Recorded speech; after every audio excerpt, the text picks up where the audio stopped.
Okay, time to figure out how to bet Knicks Sixers, my top play for game 6 coming up in just a moment. But first, we've got to look back at game 5, guys, when the Knicks failed to close things out at home. Despite being up 6 with 28 seconds to go in regulation, we all know how things ended.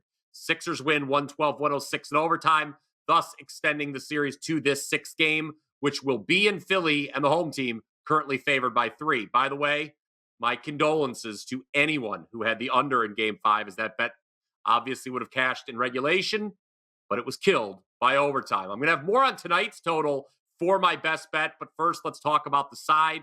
Tonight, the Sixers are looking to do something they've yet to do in the series, and that's win back-to-back games.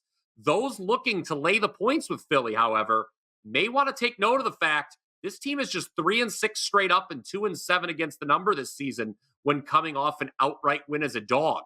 Conversely, the Knicks, they're 7-4 straight up, 8-3 against the number this year when coming off a loss in which they were favored. Now, something else I find interesting in this series is that the team leading at halftime has actually lost 3 of the 5 games. So in-game betting, something to keep in mind for tonight. The Sixers, -1.5 for the first half for the record. Personally, I don't have any angle on that, but if you do, feel free to share down in the comments section below. Also, would love to know what you guys think of this. There's a player prop I'm considering, and that's Dante DiVincenzo over 11.5 points. Now, DiVincenzo's had a bad series. 4 of the 5 games, he's been held under 10 points. He's shooting 33%, including 9 of 30 from 3. But for the Knicks to have a chance at winning tonight, and I'm not saying they will, Jalen Brunson is going to need some help, and I can see DiVincenzo being the guy providing that assistance. You may recall last week on the morning wager, when we gave out the over on his point total for game 2, which he hit with 19, the number was 15.5. So down at 11.5 here for game 6, I'd say we're getting some nice value on that point total prop. But my best bet for game 6, it's going to sound a little bit familiar. It's the same best bet I gave out when I did a preview video for game 5, and that is to take the first half under. Now, the last 2 games have seen just 189 and 194 total points in regulation. Only once in the series have we seen more than 104 points scored in a first half. In fact, each of the last 2 games, fewer than 100 total points scored in the first half, 96 and 92.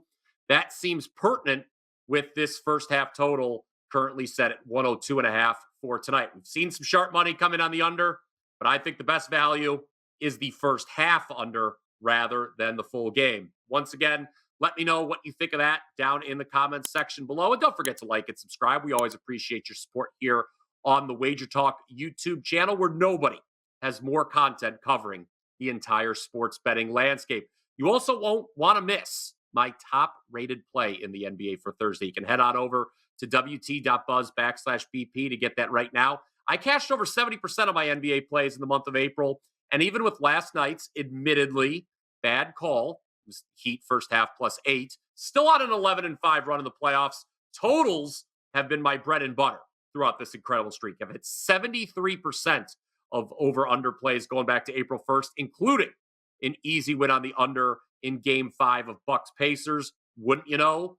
Tonight's top play is a total on that Bucks-Pacers matchup. One more time, that's wt.buzz/BP, where you can take advantage of a special offer and get 11 days worth of winners for the price of 7. That's over a $100 savings. Talk to you guys again soon. Until next time, let's cash some tickets.